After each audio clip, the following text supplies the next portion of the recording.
Which condition is characterized by a deficiency of cortisol and aldosterone hormone?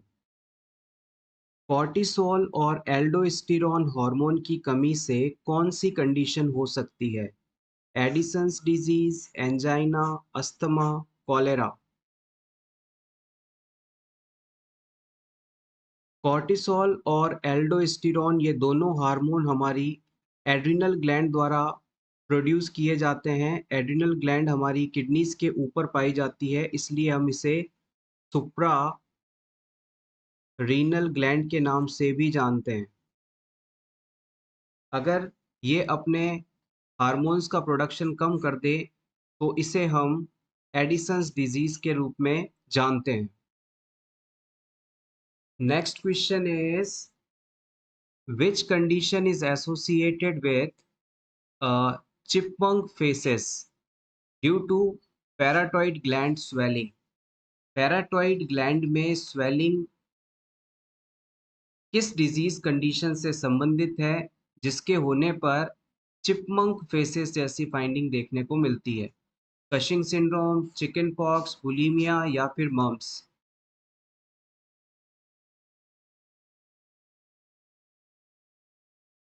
Option D is absolutely correct. जो mumps disease condition होता है, ये basically virus द्वारा होने वाला infection है और इसके होने पर हमारी जो पैरोटिड ग्लैंड्स होती हैं, हमारे जो अ, गले की शुरुआत वाले हिस्से में दोनों तरफ पैरोटिड ग्लैंड पाई जाती है जो कि सलाइवा का प्रोडक्शन करती हैं। इनके अंदर स्वेलिंग हो जाती है, इनकी इन्फ्लामेशन हो जाती है और यही चीज़ पैरोटाइटिस के नाम से भी जानी जाती है। अगर किसी क्लाइंट को मम्प्स डिजीज़ हो जाए तो उसके गले में जो पैराटिड ग्लैंड पाई जाती है वो बहुत ज़्यादा फूल जाती है, सूजन आ जाती है और इस पेशेंट को जब आप देखेंगे तो इसका चेहरा एक अलग ही अपीयरेंस देता है, उसे हम चिपमंक फेस के नाम से जानते हैं। चिपमंक फेस का सिंपल मतलब है आपने घरों के आसपास में गिलहरी देखा होगा, गिलहरी अ, जिसे स्क्वेरल भी कहा जाता है। उस वो जब कुछ खाती है तो उसका जो चेहरा होता है वो किस प्रकार से फूला हुआ दिखाई देता है। जैसे कि ये एक नॉर्मल फेस है गिलहरी का, ठीक है? अगर अब ये कुछ खाने लग जाएगी तो इसका जो चेहरा होगा वो इस प्रकार से पूरा फूल जाता है दोनों तरफ से। तो जब पैरोटाइटिस कंडीशन होती है, मम्प्स डिज़ीज़ होता है, तो पेशेंट के गले में ये जो दोनों तरफ ग्लैंड है, पैरोटिड ग्लैंड, ये भी फूल जाती है, जिससे उसका चेहरा कुछ इस प्रकार से नज़र आता है जैसे कि गिलहरी कुछ खा रही है और उसके पूरे में वो चीज़ भरा हुआ है। तो चिपमंक फेसेस का मतलब है गिलहरी की तरह फूला हुआ मुँह, जो कि मम्प्स डिज़ीज़ कंडीशन में देखने को मिलता है due to the inflammation of the parotid gland and it is a virus disease. Next question is which condition is characterized by rebound tenderness at McBurney's point?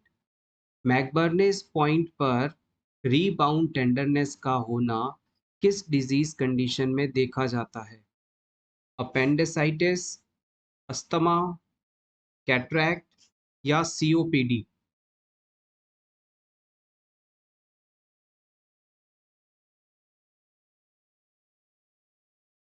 Correct answer is option A, appendicitis. Yes, आप बिल्कुल सही हैं। मैकबर्नेस point का नाम सुनते ही, देखते ही इसे आपको अपेंडिक्स कंडीशन की याद आती है, अपेंडिसाइटिस कंडीशन की याद आती है, जो कि बिल्कुल सही भी है। मान लीजिए ये आपका कोई पेशेंट है, आपका कोई क्लाइंट है, ये इसका अम्बिलिकस वाला एरिया है और ये इसकी पेल्विक बोन है। अब क्लाइंट की एंटीरियर सुपीरियर आइलियक स्पाइन वाले एरिया से लेकर अम्बिलिकस यानी नाभि के बीच में अगर आप एक इमेजिनरी लाइन बनाएं तो इसके 1/3 हिस्से पर आपको यहाँ पर जो पॉइंट देखने को मिलेगा, इसे ही हम मैक बर्नेस पॉइंट के नाम से जानते हैं। और ये बोन का जो नाम है ये आप नोट कर सकते हैं, anterior superior iliac spine. Anterior superior iliac spine यानी जहाँ पर आप कमर पर अपने हाथ रखकर खड़े होते हैं, उस बोन का आगे वाला ऊपर वाला नुकीला जो हिस्सा होता है, वहाँ से अम्बिलिकस के बीच में एक अगर इमेजिनरी लाइन मानी जाए, तो इनका 1/3 डिस्टेंस वाला जो पॉइंट है, ये मैकबर्नेस पॉइंट के रूप में जाना जाता है और इसी जगह पर जो हमारा अपेंडिक्स होता है, उसका बेस मौजूद होता है। अपेंडिक्स हमारे स्मॉल इंटेस्टाइन और लार्ज इंटेस्टाइन के जंक्शन पर पाई जाने वाली 10 सेंटीमीटर लॉन्ग स्ट्रक्चर होती है, ट्यूब लाइक स्ट्रक्चर होती है। अगर इस अपेंडिक्स के अंदर कोई चीज़ फंस जाए, जिसकी वजह से यहाँ इन्फेक्शन हो जाए और फिर अपेंडिक्स का जो साइज़ है वो बढ़ जाए, यानी कि इसमें सूजन आ जाए, तो ये कंडीशन अपेंडिसाइटिस के रूप में जानी जाती है। अपेंडिसाइटिस कंडीशन में काफ़ी सीवियर पेन देखने को मिलता है और अगर किसी क्लाइंट को ये कंडीशन हो जाती है, तो इसमें सर्जरी ही एकमात्र ऑप्शन है। इस सर्जरी को हम अपेंडेक्टोमी के नाम से जानते हैं, अपेंडेक्टोमी। इसमें अपेंडिक्स को काट कर रिमूव कर दिया जाता है और ये सर्जरी जल्दी से जल्दी हमें परफॉर्म करनी चाहिए, अदरवाइज जो अपेंडिक्स फट सकता है और अपेंडिक्स फटने के बाद जो इन्फेक्शन है वो पूरे इंटरनल ऑर्गन्स में ट्रांसमिट हो सकता है, ब्लड में जा सकता है, सेप्सिस हो सकता है और फिर क्लाइंट को बचाना थोड़ा मुश्किल हो सकता है। इस वजह से जब भी अपेंडिसाइटिस वाला पेशेंट हमें डायग्नोज होता है, हम तुरंत उसे सर्जरी करवाने के लिए बोलते हैं। Next question is what is the temperature range for hyperthermia? इनमें से हाइपरथर्मिया कंडीशन के लिए टेम्परेचर रेंज कितनी होती है?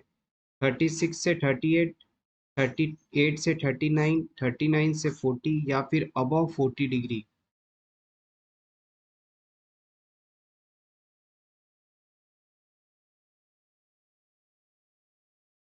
Option D is correct here. Hyperthermia का मतलब है 40 डिग्री सेंटीग्रेड से ज़्यादा टेम्परेचर होना, या फिर आप इसे कह सकते हैं 105 डिग्री फ़ारेनहाइट से ज़्यादा टेम्परेचर होना। Next question is which condition is characterized by wheezing on expiration and difficult breathing? इनमें से किस कंडीशन में एक्सपायरेशन के समय एयर को बाहर एक्सेल करते समय सीटी जैसी आवाज आती है, विस्लिंग साउंड आता है, व्हीजिंग साउंड आता है और क्लाइंट को सांस लेने में तकलीफ होती है? क्या ये एडिसन्स डिजीज है, अस्थमा है, एम्फाइसीमा है या फिर अपेंडिसाइटिस है? Option B is correct, it is asthma. जब भी कोई पर्सन जिसे अस्थमा डिजीज होता है, वो किसी एलर्जी प्रोड्यूस करने वाले सब्सटेंस के कांटेक्ट में आता है और एलर्जन के कांटेक्ट में आते ही इसकी बॉडी में रिएक्शन शुरू हो जाती हैं, जिससे एक्सेसिव म्यूकस का सिक्रीशन होता है। म्यूकस का सिक्रीशन होने की वजह से क्लाइंट का जो रेस्पिरेटरी ट्रैक्ट है, उसमें ऑब्स्ट्रक्शन होने लगता है, जिसकी वजह से उसे शॉर्टनेस ऑफ ब्रीथ फील होता है, उसे चेस्ट टाइटनेस होती है, उसे गैस एक्सपायरेशन के दौरान व्हीजिंग साउंड या व्हिstलिंग साउंड सुनाई देता है, यानी कि सीटी जैसी आवाज आती है। Next question is which sexually transmitted infection can lead to oval's eye appearance of cell in affected tissue? किस सेक्सुअली ट्रांसमिटेड इन्फेक्शन के होने पर ऑल्स आई अपीयरेंस ऑफ सेल देखने को मिलता है? कैंक्रोइड, क्लेमाइडिया, साइटोमेगैलो वायरस इन्फेक्शन या कैंडिडियासिस? ओवल को आप जानते हैं, ये एक पक्षी है, इट इज़ अ बर्ड, जिसे हिंदी में आप उल्लू कहते हैं। इसे रात के समय दिखाई देता है। आउल की जो आंखें होती हैं, वो एक विशेष प्रकार की अपीयरेंस रखती हैं, जो कि कुछ देखने में इस प्रकार से आपको दिखाई देंगी। दिस इज आउल्स आई। ऐसी सेल्स की अपीयरेंस जो हैं, वो साइटोमेगैलो वायरस इन्फेक्शन होने के बाद देखने को मिलती है। अगर किसी को साइटोमेगैलो वायरस जैसा कोई सेक्सुअली ट्रांसमिटेड डिजीज हो जाए, तो अफेक्टेड पार्ट के अंदर जो सेल्स हैं, उनकी अपीयरेंस ऑल्स आई अपीयरेंस जैसी हो जाती हैं। Next question. What is the term used for sudden and rapid return of body temperature to normal during fever? अगर किसी क्लाइंट में हाई फीवर था और वो अचानक से कम हो जाता है, नॉर्मल हो जाता है, तो ये कंडीशन क्या कहलाती है? क्राइसिस, लाइसिस, रेमिसिस या फिर defervescence? Option A correct. Fever की कंडीशन से टेम्परेचर का अचानक बिल्कुल नॉर्मल हो जाना, कम हो जाना क्राइसिस कहलाती है। आइए फीवर की कुछ इम्पोर्टेंट टर्म्स को रिवाइज कर लेते हैं। फीवर को हम पायरेक्सिया के नाम से जानते हैं। पायरेक्सिया कह दीजिए या फिर इसे आप फीवर कह सकते हैं। अगर हमारा बॉडी टेम्परेचर 38 डिग्री सेंटीग्रेड से ऊपर जाता है, तो ये कंडीशन फीवर या पायरेक्सिया के रूप में जानी जाती है। सबसे पहले बात करते हैं लो पायरेक्सिया। लो पायरेक्सिया के अंदर जो बॉडी टेम्परेचर होता है वो 99 से लेकर 100 डिग्री फ़ारेनहाइट के बीच होता है। उसके बाद हम बात करते हैं मॉडरेट पायरेक्सिया की। मॉडरेट पायरेक्सिया कंडीशन में बॉडी टेम्परेचर 100 से लेकर 103 डिग्री फ़ारेनहाइट के बीच में देखा जाता है। फिर हम बात करते हैं हाई पायरेक्सिया की। इसके अंदर बॉडी टेम्परेचर 103 से लेकर 105 तक 105 डिग्री फ़ारेनहाइट तक होता है। और फिर उसके बाद टर्म यूज़ की जाती है hyper pyrexia. Hyper pyrexia. Hyper pyrexia condition में बॉडी टेम्परेचर जो है 105 डिग्री फ़ारेनहाइट से ज़्यादा देखने को मिलता है। Next question is which condition is characterized by intermittent claudication causing pain in buttocks or leg during walking?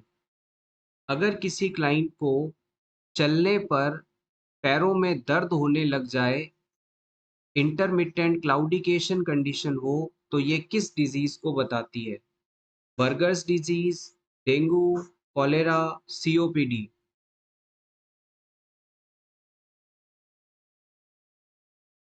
Option A is absolutely correct. Burgers disease के अंदर क्लाइंट की जो ब्लड वेसल्स होती हैं वो प्रभावित होती हैं। क्लाइंट की जो ब्लड वेसल्स होती हैं वो बहुत ज़्यादा कॉन्स्ट्रिक्ट हो जाती हैं, जिससे जो पेरिफेरी एरियाज के बॉडी पार्ट्स हैं वहाँ पर ब्लड सप्लाई भी रिड्यूस हो जाती है, ब्लड सप्लाई प्रॉपरली नहीं हो पाती। इस वजह से अगर क्लाइंट में थोड़ी बहुत भी मूवमेंट होती है, एक्टिविटी होती है, तो ब्लड प्रॉपर ना पहुँचने के कारण, ऑक्सीजन प्रॉपर ना पहुँचने के कारण क्लाइंट को तेज़ दर्द होता है। और मोस्टली इस कंडीशन के अंदर क्लाइंट के जो पेरिफेरी एरियाज़ के ऑर्गन हैं जैसे कि लेग्स स्पेशली और फिर आर्म्स, ये प्रभावित होते हैं।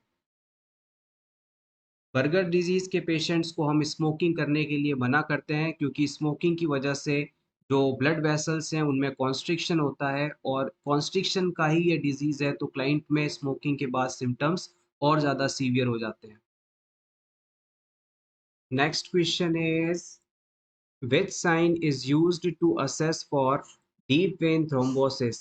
अगर किसी क्लाइंट को डीप वेन थ्रोम्बोसिस कंडीशन हो जाए तो उसमें कौन सा साइन देखने को मिलता है? Homans, Hermans, Murphy, Rovsing? Deep vein thrombosis का सिंपल मतलब होता है पेशेंट के लोअर एक्सट्रीमिटी में यानी पेशेंट के पैरों में मौजूद किसी डीप ब्लड वेसल के अंदर क्लॉट का बन जाना, जिसकी वजह से प्रॉपर ब्लड सप्लाई या प्रॉपर वीनस रिटर्न नहीं हो पा रहा हो, तो ये कंडीशन डीप वेन थ्रोम्बोसिस के रूप में जानी जाती है। जब किसी क्लाइंट के अंदर ये डीवीटी कंडीशन होती है तो उसके अंदर आपको होमान साइन देखने को मिलता है। इस साइन को चेक करने के लिए हम क्या करेंगे, पेशेंट को आप इस प्रकार से लेटा देंगे सुपाइन पोजीशन में। अब उसके पैर को यानी उसका जो ये फुट वाला एरिया है, सोल वाला एरिया है, इसे अपने हाथों से पकड़कर ऊपर की तरफ फ़ोल्ड करेंगे, पीछे की तरफ झुकाएँगे यानी कि डॉर्सिफ्लेक्शन करेंगे। तो जैसे ही पेशेंट का पैर आप पकड़कर डॉर्सिफ्लेक्स करेंगे, तो उसे यहाँ मौजूद काफ मसल्स के अंदर पेन होगा, तो यही कंडीशन जो है होमान साइन के रूप में जानी जाती है। अगर क्लाइंट के पैरों में डीप वेन थ्रोम्बोसिस जैसी कंडीशन है, तो उसे सुपाइन पोजीशन में लेटाने के बाद जब आप उसके पैर को डॉर्सिफ्लेक्स करेंगे, पैर के पंजे को ऊपर की तरफ मोड़ेंगे, तो उसे अपने काफ मसल्स के अंदर घुटने के नीचे और पीछे की तरफ मौजूद मसल्स के अंदर पेन होगा। यही चीज़ होमान साइन के रूप में जानी जाती है। Next question is what is the term used for increase in body temperature about 38 degree centigrade?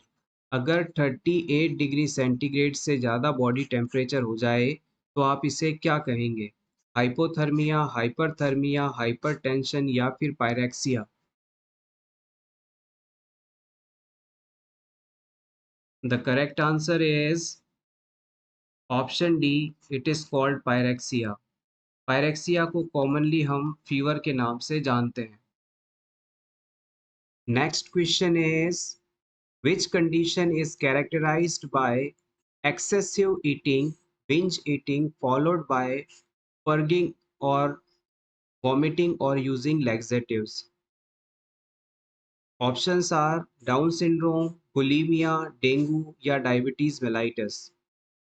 अगर कोई क्लाइंट बहुत ज़्यादा खाना खा लेता है, बिंज ईटिंग करता है, बहुत ज़्यादा जी भर के खाना खाता है और उसके बाद अचानक उसे चिंता होती है कि कहीं उसका वेट ना बढ़ जाए, इस सिचुएशन के लिए वो तुरंत जो भी उसने खाना खाया है, उसे सेल्फ इंड्यूस वॉमिटिंग के थ्रू यानी मुँह में उँगली डालकर वॉमिट कर देता है या फिर लैक्सेटिव्स का इस्तेमाल करता है ताकि उसका वेट ना बढ़े, वेट मेंटेन रहे। तो ये कौन-सा डिज़ीज़ कहलाता है? The right answer is option B bulimia. Bulimia nervosa. Bulimia nervosa एक ईटिंग डिसऑर्डर है जिसमें पर्सन अपनी जितनी इच्छा है उतना या उससे भी ज़्यादा खाना खा लेता है और उसके बाद उसे चिंता होती है कि कहीं उसका वेट ना बढ़ जाए, उसकी अपीयरेंस वेट बढ़ने की वजह से खराब ना हो जाए। तो इस डर से वो जो भी उसने खाना खाया है उसे सेल्फ इंड्यूस वॉमिटिंग के थ्रू निकाल देता है या फिर लैक्सेटिव्स का इस्तेमाल करता है। तो ये डिज़ीज़ जो है बुलिमिया नर्वोसा के रूप में जाना जाता है। एक कंडीशन होती है एनोरेक्सिया नर्वोसा। ये भी एडोलेसेंट फीमेल्स के अंदर पाया जाने वाला मोस्टली एक ईटिंग डिसऑर्डर है। इसके अंदर होता ये है कि फीमेल को अपना वेट नहीं बढ़ जाए, इस चीज़ का बहुत डर होता है। वो हमेशा अपने वेट को लेके कॉन्शियस रहती है। वो थोड़ा बहुत भी खाती है तो उसके मन में डाउट रहते हैं कि कहीं मेरा वज़न ना बढ़ जाए, मेरी अपीयरेंस खराब ना हो जाए, इसलिए वो खाना ही नहीं खाती। इसके अंदर खाना ही नहीं खाती या बहुत ही हल्का खाना खाती है, बहुत ही थोड़ा खाना खाती है, तो ये चीज़ एनोरेक्सिया नर्वोसा है। जबकि बुलिमिया नर्वोसा वो कंडीशन है जिसमें क्लाइंट को अपना वेट नहीं बढ़ने देना है, इस बात की चिंता तो है, लेकिन वो जी भर के खाना खाएगा और फिर उसे वॉमिटिंग के थ्रू बाहर निकाल देगा। तो ये दोनों में फ़र्क है बुलिमिया नर्वोसा और एनोरेक्सिया नर्वोसा में। Next question is which condition is characterized by pleomorphism where all the stages of rashes like papule, vesicle, crust are seen simultaneously? आपको उस डिजीज कंडीशन का नाम बताना है जिसमें प्लीएमॉर्फिज्म कंडीशन देखने को मिलती है। प्लीएमॉर्फिज्म का मतलब होता है कि किसी भी रैश या दानों की जो अलग-अलग स्टेजेस होती हैं, वो किसी भी समय मौजूद रहेंगी। सभी किसी दाने जब निकलते हैं इस डिजीज के होने पर, उन दानों की जो अलग-अलग स्टेजेस होते हैं, वो एक ही समय पर शरीर पर देखने को मिलती हैं। ये कंडीशन प्लियोमॉर्फिज्म है और ये कौन से डिजीज से संबंधित है? चिकन पॉक्स, डेंगू, डिप्थीरिया या diabetes mellitus? Papule, macule, vesicle, crust ये सभी किसी भी डिजीज में निकलने वाले रैशेस या दानों की अलग-अलग स्टेजेस होती हैं और ये चिकन पॉक्स डिजीज के होने पर एक ही समय पर मौजूद होती है, देखने को मिल सकती है। तो प्लियोमॉर्फिज्म is related with the chicken pox condition ये क्वेश्चन बहुत ही इंपॉर्टेंट है और प्रीवियस एग्जाम में कई बार पूछा जा चुका है। चिकन पॉक्स डिजीज जो है बेसिकली एक वायरल इन्फेक्शन है जो कि वेरिसेला जोस्टर वायरस द्वारा होता है। इसका कॉज लिख लीजिएगा, varicella zoster virus. Varicella zoster virus के द्वारा ये चीज होती है और इसका इंक्यूबेशन पीरियड 7 to 14 डेज के बीच का माना जाता है। What is the most reliable site of measuring body temperature? इनमें से बॉडी टेम्परेचर को मेजर करने के लिए कौन सी साइट सबसे ज़्यादा बेस्ट मानी जाती है? Axilla, forehead, rectum, ear.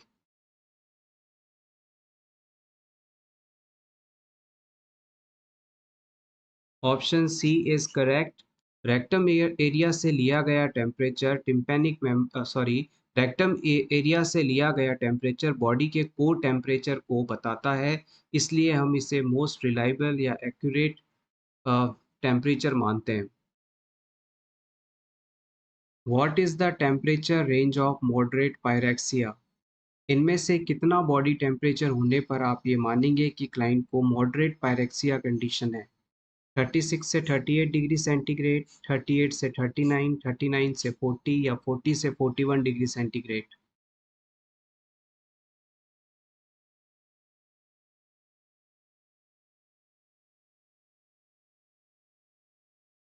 Option B is correct here, 38 से 39 डिग्री सेंटीग्रेड के बीच। Next question is which liver condition is associated with spider angioma on the skin? इनमें से कौन सी लीवर की डिजीज कंडीशन स्पाइडर एंजियोमा से संबंधित है? Cirrhosis of liver, cholecystitis, Cushing syndrome या फिर सीओपीडी।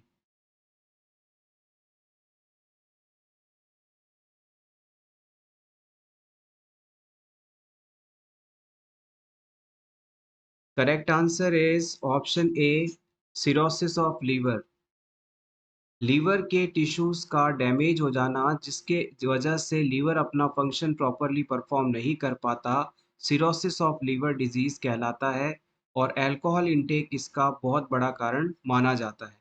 अगर किसी क्लाइंट को सिरोसिस ऑफ लीवर जैसी कंडीशन हो जाती है तो इस पर्सन की बॉडी के अंदर स्पाइडर एंजियोमा कंडीशन डेवलप होती है। जैसे आपने स्पाइडर को देखा होगा, इसके 8 लेग्स होते हैं, इसके 8 पैर होते हैं, इस प्रकार से आपने स्पाइडर को देखा होगा, मकड़ी को देखा होगा।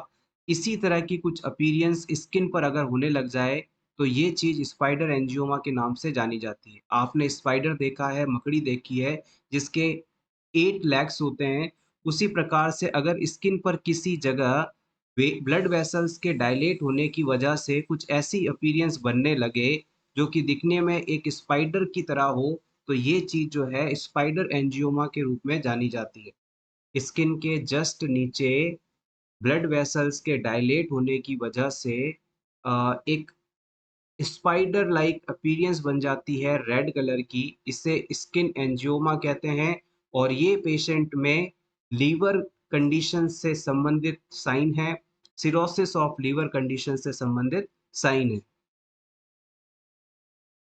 Next question is what is the typical vision problem associated with glaucoma?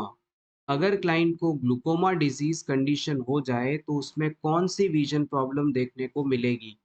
Tunnel vision, blurry vision, double vision, colour blindness.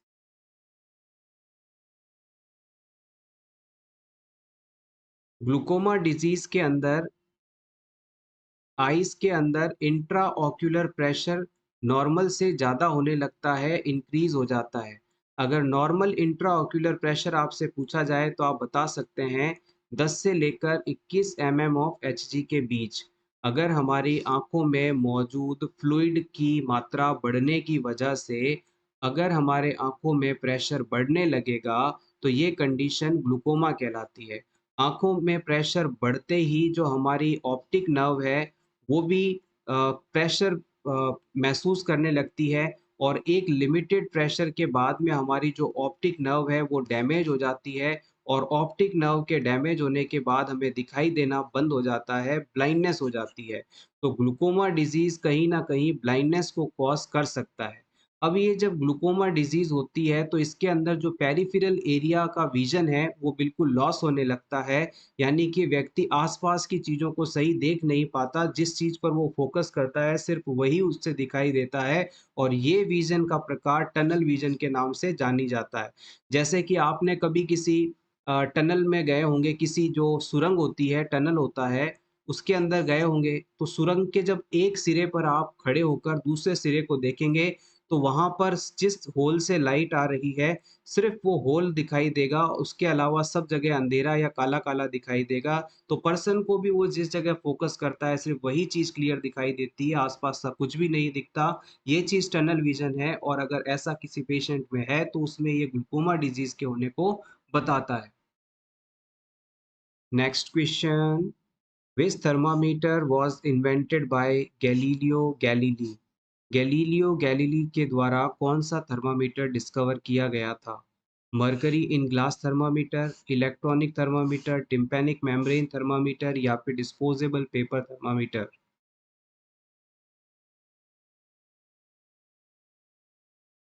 Option A correct, mercury in glass thermometer. Next question is, what is the temperature range for low pyrexia? Low pyrexia condition के लिए temperature range क्या मानी जाती है?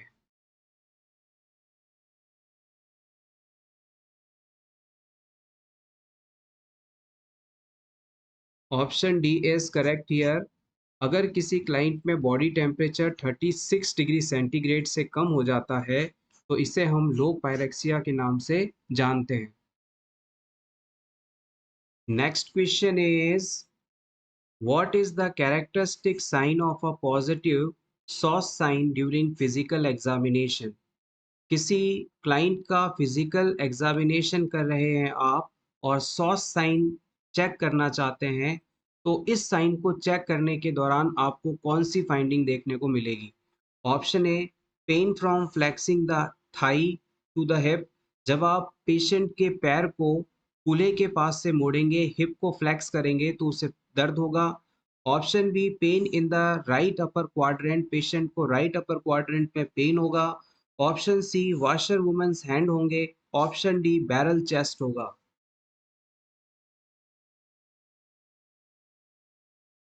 Important,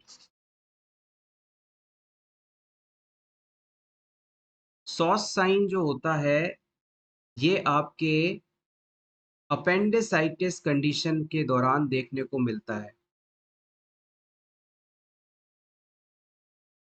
inflammation of the appendix is called appendicitis.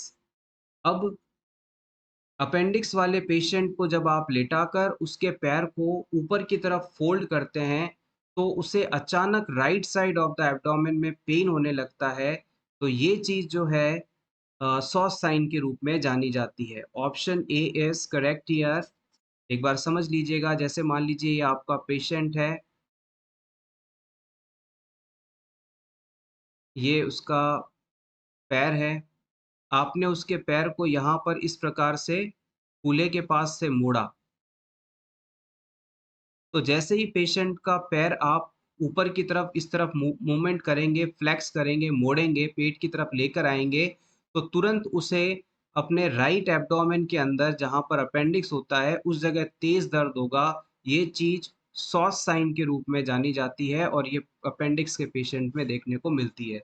Patient को सीधा लेटाकर जब आप उसके दाएँ पैर को, राइट लेग को कूल्हे के पास से फ्लेक्स करते हैं, यानी कि कमर के पास से मोड़ते हैं पेट की तरफ, तो अचानक उसको right side of the lower abdomen में पेन होता है। ये चीज़ अपेंडिक्स के होने को बताती है और ये साइन सॉस साइन के रूप में जाना जाता है।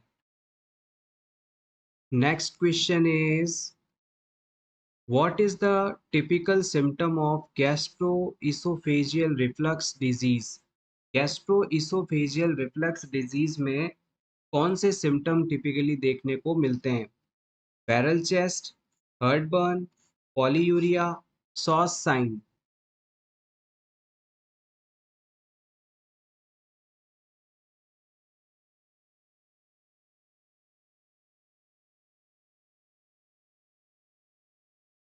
The right answer is option B, heartburn.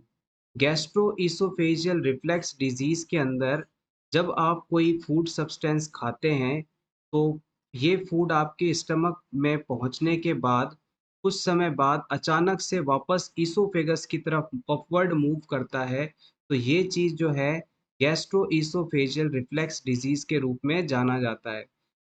Stomach content का वापस ईसोफेगस की तरफ मूवमेंट करने की वजह से जो स्टमक का HCl है, हाइड्रोक्लोरिक एसिड है, ये भी ईसोफेगस तक पहुंच जाता है और इसकी वजह से यहाँ पर आपको जलन होती है, बर्निंग सेंसेशन होता है और यही चीज़ हार्ट बर्न या चेस्ट बर्न के रूप में जाना जाता है।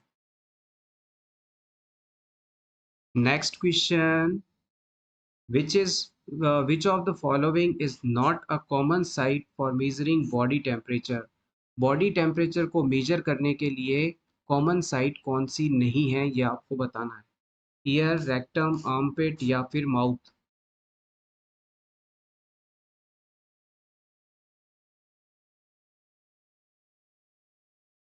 Correct answer is option A, year. Year का मतलब है यहाँ पर टिम्पैनिक मेम्ब्रेन से।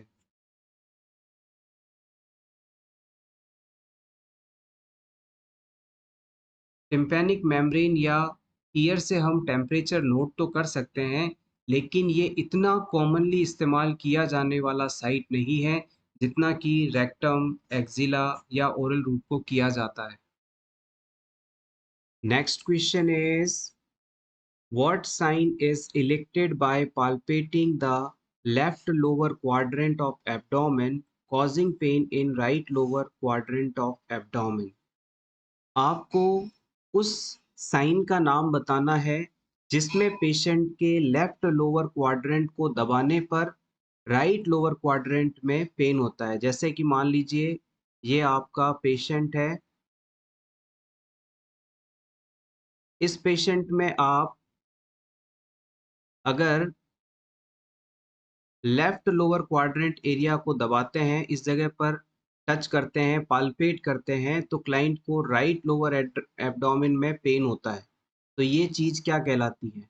बाएं साइड में पेट के नीचे वाले हिस्से में दबाने पर राइट साइड के हिस्से में दर्द का होना कौन सा साइन है? Murphy, Rovsing, Homan, Hermann.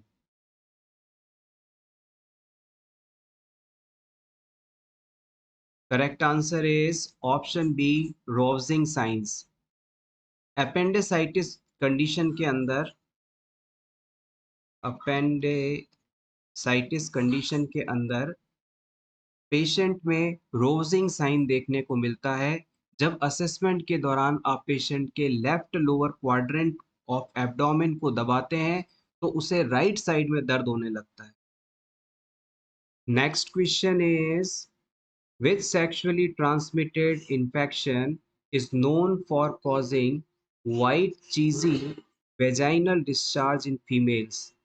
इनमें से किस इन्फेक्शन के बाद, सेक्सुअली ट्रांसमिटेड इन्फेक्शन के बाद सफ़ेद चिपचिपा चीज़ जैसा डिस्चार्ज देखने को मिलता है फीमेल वेजाइना से? क्लेमाइडिया, कैंडिडियासिस, कैंक्रोइड या फिर chicken pox?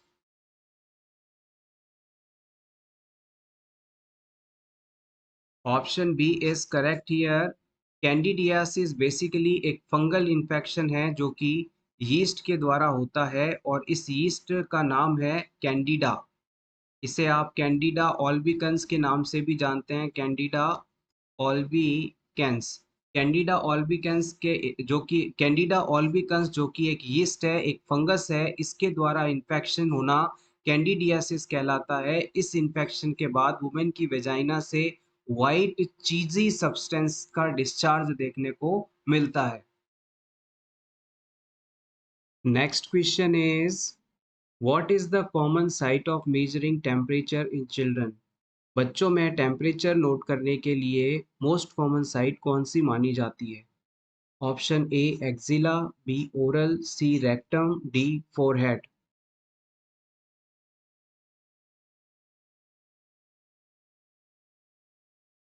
Option A is correct here. Axilla is the most common site. Next question is what is the normal temperature range for newborns? Newborn babies में normal temperature range कितनी होती है? 36.5 से 37.5, 37 degree centigrade to 38, 38 to 39 या फिर 36 से 38 degree centigrade?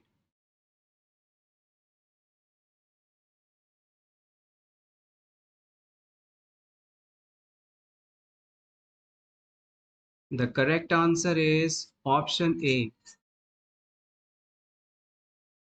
Next question is which sexually transmitted infection is known for causing painful cankers? इनमें से किस डिजीज कंडीशन में पेनफुल कैंकर्स डेवलप होते हैं? Cholera, chlamydia, chancroid, candidiasis?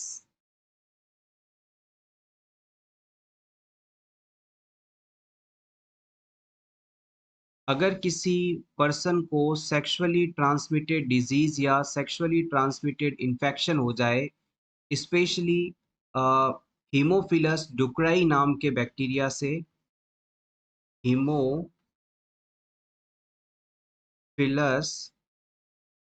डुक्राई नाम के बैक्टीरिया से, तो इसके जेनाइटल एरियाज के अंदर पेनफुल अल्सर्स हो जाते हैं। इसे ही हम कैंकर्स का नाम देते हैं। Painful ulcer at genital parts, इसे ही हम कैंकर्स का नाम देते हैं और ये जो डिजीज कंडीशन है इसे कैंक्रोइड कहा जाता है। सेक्सुअली ट्रांसमिटेड इन्फेक्शन हीमोफिलस डुक्राई के द्वारा यदि होता है तो इसे कैंक्रोइड कंडीशन कहा जाता है। इसमें जेनाइटल एरियाज के अंदर अल्सर हो जाते हैं जो कि काफ़ी पेनफुल होते हैं, इसे कैंकर्स का नाम दिया जाता है। Next question is which condition is characterized by barrel chest appearance in physical examination? इनमें से किस डिजीज कंडीशन के होने पर जो चेस्ट है वो बैरल की तरह दिखाई देता है? बैरल आपने देखे होंगे, इस तरह से लकड़ी के बने हुए कुछ ड्रम लाइक स्ट्रक्चर्स होते हैं जिनमें हम लिक्विड को फ्लूइड को भरकर रखते हैं, स्पेशली ऑयल आदि को इससे इसमें रखा जाता है। तो अगर किसी क्लाइंट का चेस्ट देखने पर आपको कुछ इस प्रकार की अपीयरेंस दे, तो उसे आप कौन सी डिजीज कंडीशन है ऐसा अनुमान लगाएंगे? किसी व्यक्ति का चेस्ट आपको देखने पर बैरल की तरह दिखाई दे, गैलन की तरह दिखाई दे, तो आप इसमें कौन सी डिजीज है ये अनुमान लगाएंगे? Emphysema, glaucoma, cataract, cirrhosis of liver?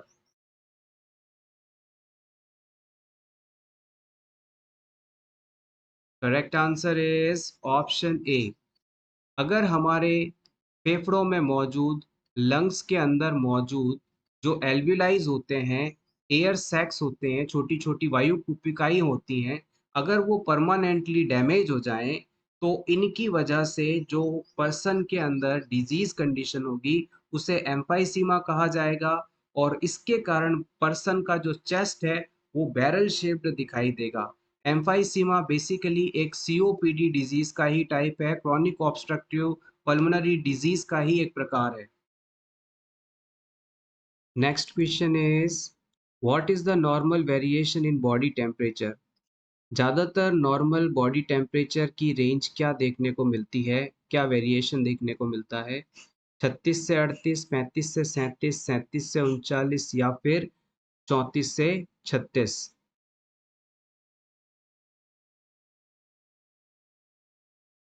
अगर हमारा कोई नॉर्मल बॉडी टेम्परेचर पूछे तो हम बताते हैं 37 डिग्री सेंटीग्रेड। तो इस टेम्परेचर से 1 डिग्री सेंटीग्रेड कम यानी कि 36 डिग्री और 1 डिग्री ज़्यादा यानी कि 38 डिग्री सेंटीग्रेड, ये नॉर्मल वेरिएशन माना जाता है। तो हम कह सकते हैं 36 से लेकर 38 degree centigrade normal temperature variation range मानी जाती है। Next question is what is the temperature range for hypothermia? Hypothermia condition में टेम्परेचर रेंज कितना होता है?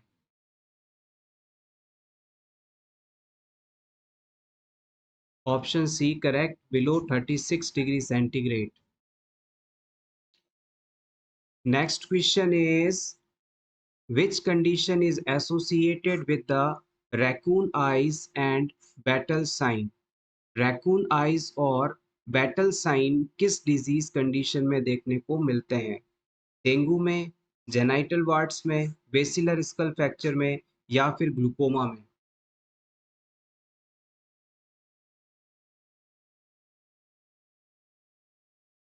The right answer is option C, basilar skull fracture. अगर किसी क्लाइंट के स्कल की बेस बोन में फ्रैक्चर हो जाए तो उसके अंदर रैकून आइज और बैटल साइन देखने को मिलता है। रैकून एक एनिमल का नाम है जिसकी आंखों के चारों तरफ काले रंग का घेरा पाया जाता है, काले रंग का निशान पाया जाता है उसकी आंखों में, जो उसके उसे एक विशेष अपीयरेंस देता है। तो अगर किसी क्लाइंट के स्कल वाले हिस्से में base of the skull bone पर चोट लग जाए, फ्रैक्चर हो जाए, तो क्लाइंट की आइज के आसपास इसी प्रकार से काले घेरे बन जाते हैं, यानी पेरी ऑर्बिटल एकाइमोसिस हो जाता है। ये चीज रैकून आइज के नाम से जाना जाता है। इसके अलावा base of the skull bone के फ्रैक्चर होने के बाद में अगर आप इस पेशेंट के ईयर के जस्ट पीछे की तरफ देखेंगे, मैस्टॉइड एरिया के ऊपर देखेंगे, तो वहां पर भी आपको नीला निशान दिखाई देगा, डिस्कलरेशन दिखाई देगा। ये चीज बैटल साइन के रूप में जानी जाती है। अगर किसी व्यक्ति के सिर के पीछे और नीचे वाले हिस्से में फ्रैक्चर हो जाए, चोट लग जाए, तो उसकी आंखों के चारों तरफ काले घेरे बन जाएंगे। इस साइन को हम रैकून आइज के नाम से जानते हैं। और उसके कान के पीछे की तरफ नीला निशान पड़ जाएगा, जो कि बैटल साइन के रूप में जाना जाता है। और ये दोनों ही चीजें प्रीवियस एग्जाम के अंदर पूछी गई हैं, इंपॉर्टेंट है। Next question is which condition is associated with the crushing, stabbing pain that is relieved by nitroglycerin? आपको इनमें से उस कंडीशन का नाम बताना है जिसमें क्लाइंट को क्रशिंग, स्टैबिंग पेन होता है और ये नाइट्रोग्लिसरीन लेने पर ठीक हो जाता है। अस्थमा, एडिसन्स डिजीज, एंजाइना या फिर बुलीमिया?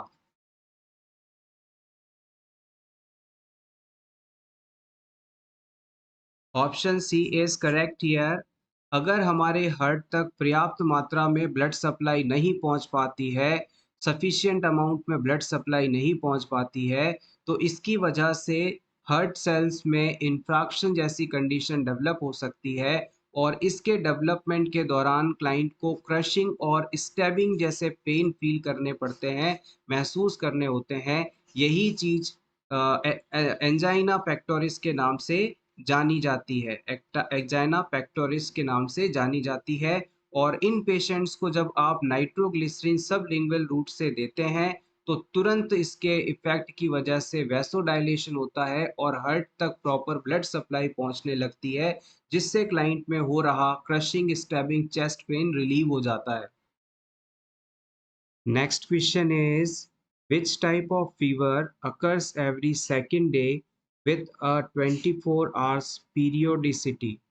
आपको उस टाइप के फीवर को क्या कहा जाता है ये बताना है, जो कि हर दूसरे दिन आता है, यानी कि एक दिन छोड़कर फिर आने वाला जो फीवर है, सेकंड डे आने वाला जो फीवर है, और ये फीवर उस पूरे 24 आवर्स के लिए रहता है, तो इसे किस टाइप का फीवर कहते हैं?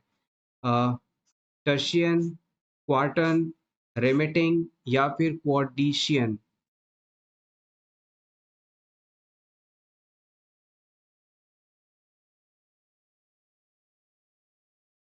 Option D is correct here. इसे हम क्वाशीडियन टाइप का फीवर कहते हैं, जो कि सेकंड डे आता है, हर दूसरे दिन आता है और 24 घंटे तक ये प्रभावी रहता है, फिर अगले दिन ठीक हो जाता है। Next question, which thermometer consists of liquid chemical crystal dye dots that change color after retaining optimum body temperature? इनमें से आपको उस थर्मामीटर का नाम बताना है जिसमें liquid chemical crystal dye dots होते हैं जो कि मैक्सिमम बॉडी टेम्परेचर के रिकॉर्ड होने पर अपना कलर चेंज कर लेते हैं। Mercury in glass thermometer, electronic thermometer, tympanic membrane thermometer या फिर डिस्पोजेबल पेपर थर्मामीटर।